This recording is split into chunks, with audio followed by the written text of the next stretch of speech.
ನಮಸ್ತೆ ಎಲ್ರಿಗೂ. ಎಲ್ಲರೂ ಕೂಡ ಹೇಗಿದ್ದೀರಾ? ಐ ಹೋಪ್ ಎಲ್ಲರೂ ಕೂಡ ಚೆನ್ನಾಗಿದ್ದೀರಾ ಅಂತ ಭಾವಿಸ್ತೀನಿ. ಇವತ್ತಿನ ವಿಷಯ ಏನು ಅಂತ ಅಂದರೆ, ಗೃಹಲಕ್ಷ್ಮಿ ಹಣವನ್ನು ಪಡ್ಕೊಳ್ತಿರುವಂತಹ ಎಲ್ರಿಗೂ ಕೂಡ ಒಂದು ಕೈ ಸುದ್ದಿ ಅಂತಲೇ ಹೇಳಬಹುದು. ಕಮೆಂಟ್ ಮಾಡಿ ಕೇಳ್ತಾ ಇದ್ರಿ 16ನೇ ಕಂತಿನ ಹಣ ಯಾವಾಗ ಬರುತ್ತೆ ಅಂತ. ಇದ್ರ ಬಗ್ಗೆ ಸ್ವತಃ ಸಚಿವೆ ಆಗಿರುವಂತಹ ಲಕ್ಷ್ಮಿ ಹೆಬ್ಬಾಳ್ಕರ್ ಮೇಡಮ್ ಅವರೇನೆ ಸ್ಪಷ್ಟನೆಯನ್ನು ಫೈನಲಿಯಾಗಿ ಕೊಟ್ಟಿದ್ದಾರೆ. ಸೊ ಅವರು ಏನು ಹೇಳಿದ್ದಾರೆ ಅನ್ನುವಂಥದ್ದನ್ನು ಕೂಡ ತಿಳಿಸ್ಕೊಡ್ತೇನೆ. ಮತ್ತು ಭಾರಿ ಬದಲಾವಣೆ ಆಗೋಗಿದೆ. ಏನು ಅಂತ ಅಂದರೆ, ಮೊದಲಿಗೆ DBT ಮುಖಾಂತರ ನೇರವಾಗಿ ನಿಮ್ಮ ಖಾತೆಗೆ ಹಣ ಅನ್ನುವಂಥದ್ದು ಬರ್ತಾ ಇತ್ತು. ಆದರೆ ಇನ್ನು ಮುಂದೆ ನೇರವಾಗಿ ಹಣ ಬರಲ್ವಾ ಅಂದರೆ, ನಿಜವಾಗ್ಲೂ ನೇರವಾಗಿ ಹಣ ಬರೋದಿಲ್ಲ. ನೀವು ಕ್ಯೂ ನಿಲ್ಲಬೇಕಾಗತ್ತೆ. ಇದ್ರ ಬಗ್ಗೆ ಏನು ಅಪ್ಡೇಟ್ ಬಂದಿದೆ ಅನ್ನುವಂಥದ್ದನ್ನು ನಾನು ನಿಮಗೆ ತಿಳಿಸ್ಕೊಡ್ತೀನಿ. ಆಲ್ರೆಡಿ ಸುತ್ತೋಲೆ ಕೂಡ ಇದ್ರ ಬಗ್ಗೆ ಬಂದುಬಿಟ್ಟಿದೆ. ಸೊ ಅದನ್ನು ತಿಳಿಸ್ಕೊಡ್ತೇನೆ. ಇದು ಕಂಪ್ಲೀಟಾಗಿ ನಿಮಗೆ ಅರ್ಥ ಆಗಬೇಕು ಅಂತ ಅಂದರೆ ವಿಡಿಯೋನ ಸಂಪೂರ್ಣವಾಗಿ ನೋಡಿ. ಸ್ಕಿಪ್ ಮಾಡಿ ನೋಡಿದ್ರೆ ನಿಮಗೆ ಅರ್ಥ ಆಗೋದಿಲ್ಲ. ಹಾಗಾಗಿ ವಿಡಿಯೋನ ಕಂಪ್ಲೀಟಾಗಿ ನೋಡಿ. ಮತ್ತು ಯಾರ್ಯಾರೆಲ್ಲ ನಮ್ಮ ಚಾನಲ್ಗೆ ಸಬ್ಸ್ಕ್ರೈಬ್ ಮಾಡಿಕೊಂಡು ವಿಡಿಯೋ ನೋಡ್ತಾ ಇದ್ದೀರಾ ಎಲ್ರಿಗೂ ಕೂಡ ಹೃದಯಪೂರ್ವಕ ಧನ್ಯವಾದಗಳು. ನನ್ನ ಪಟ್ಟಂತ ವಿಡಿಯೋನ ಶುರು ಮಾಡಿಬಿಡ್ತೀನಿ.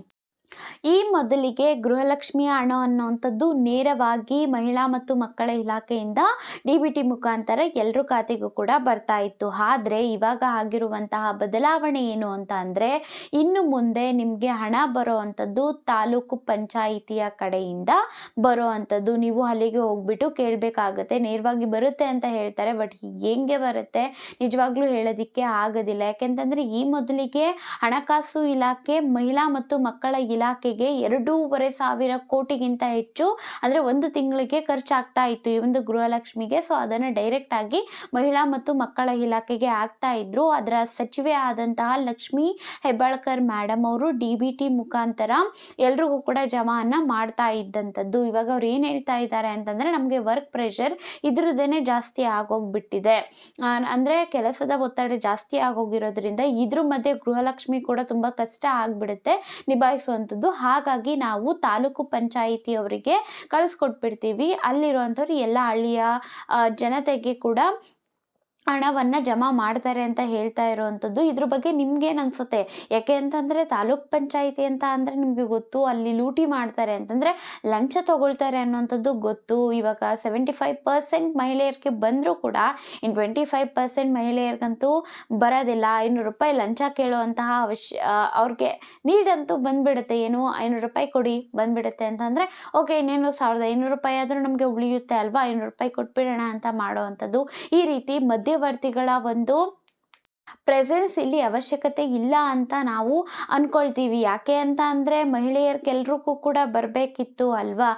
ತಾಲೂಕು ಪಂಚಾಯಿತಿ ಕಡೆಯಿಂದ ಅಂತ ಅಂದರೆ ಇವಾಗ ಮೀಡಿಯಾದವರು ಕೂಡ ಹೇಳ್ತಾ ಇರೋವಂಥದ್ದು ಹೆಂಗೆ ಅಂತಂದರೆ, ನಿಮ್ಮ ಬಳಿ ಸರ್ಕಾರ ನಡೆಸೋದಕ್ಕೇನೆ ಕಾಸಿಲ್ಲ, ಅದಕ್ಕೋಸ್ಕರ ನೀವು ಹೆಂಗಿದ್ರೂ ಕೂಡ ಇವಾಗ ನಿಮ್ಮನ್ನು ಡೈರೆಕ್ಟಾಗಿ ಕ್ವೆಶನ್ ಮಾಡೋ ಹಾಗೆ ಇರೋದಿಲ್ಲ. ತಾಲೂಕು ಪಂಚಾಯಿತಿಗೆ ಕ್ವೆಶನನ್ನು ಮಾಡಬೇಕು ಅಲ್ಲ, ನೀವು ತಪ್ಪಿಸೋದಕ್ಕೋಸ್ಕರ ಈ ರೀತಿಯಾಗಿ ಮಾಡ್ತಾ ಇದ್ದೀರಾ ಅಂತ ಕ್ವೆಶನನ್ನು ಕೇಳ್ತಾ ಇರೋ ಅಂಥದ್ದು. ಇದ್ರ ಬಗ್ಗೆ ಲಕ್ಷ್ಮಿ ಹೆಬ್ಬಾಳ್ಕರ್ ಮ್ಯಾಮ್ ಅವರೇ ಹೇಳಿರೋ ಅಂಥದ್ದು, ಸುತ್ತೋಲನೆಯನ್ನು ಕೂಡ ಹೊರಡಿಸಿರೋ ಅಂಥದ್ದು. ಸೊ ಇನ್ನು ಮುಂದೆ ಬರೋ ಅಂಥದ್ದು ತಾಲೂಕು ಪಂಚಾಯಿತಿ ಕಡೆಯಿಂದನೇ ನಿಮಗೆ ಬರುತ್ತೆ.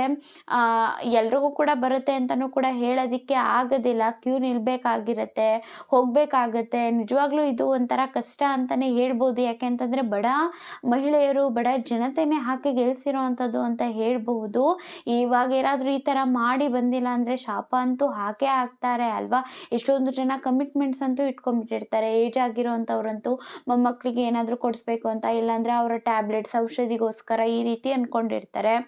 ಆದರೂ ಕೂಡ ಇವಾಗ ಈ ರೀತಿಯಾಗಿ ಮಧ್ಯವರ್ತಿಗಳನ್ನು ತರ್ತಾ ಇರೋ ಅಂಥದ್ದು ಅಷ್ಟಾಗೇನು ಚೆನ್ನಾಗಿ ಅನಿಸ್ತಿಲ್ಲ. ನಿಮ್ಗೇನು ಅನಿಸುತ್ತೆ ಅನ್ನುವಂಥದ್ದನ್ನು ಕಮೆಂಟ್ ಮಾಡಿದ್ರೆ ಮಾತ್ರ ಅದು ಸರ್ಕಾರಕ್ಕೂ ಕೂಡ ತಲುಪೋ ಅಂಥದ್ದು. ಆವಾಗ ಅವ್ರಿಗೂ ಕೂಡ ಅರ್ಥ ಆಗುತ್ತೆ ಇದು ಬೇಕಾ ಬೇಡ ಅಂತ.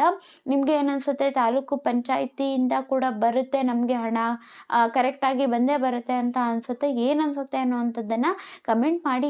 ವಿಡಿಯೋ ಇಷ್ಟ ಆಗಿತ್ತು ಅಂತಂದರೆ ಲೈಕ್ ಮಾಡಿ, ಸಬ್ಸ್ಕ್ರೈಬ್ ಮಾಡ್ಕೊಳ್ಳೋದನ್ನು ಮರಿಬೇಡಿ. Thank you for watching.